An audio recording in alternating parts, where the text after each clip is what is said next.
வணக்கம். இது உங்கள் தி நியூஸ் தமிழ்.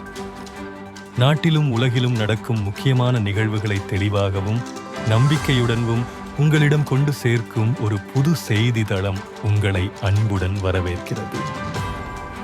தி நியூஸ் தமிழ். சோதனைக்கு பயந்து டெல்லி சென்ற முதல்வர். இபிஎஸ் அமலாக்கத்துறை சோதனைக்கு பயந்து நிதி ஆயோக் கூட்டத்திற்காக டெல்லி சென்றார் முதல்வர். 3 ஆண்டுகள் நிதி ஆயோக் கூட்டத்தில் பங்கேற்றிருந்தால் நிதியை கேட்டு பெற்றிருக்க முடியும். பிரதமர் தலைமையில் 3 ஆண்டுகளாக நடந்த நிதி ஆயோக் கூட்டத்தில் ஏன் பங்கேற்கவில்லை? எதிர்க்கட்சி தலைவர் எடப்பாடி பழனிசாமி கேள்வி எழுப்பி உள்ளார்.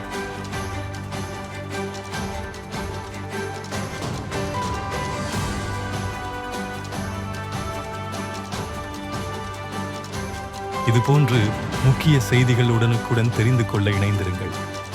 தி நியூஸ் தமிழ்.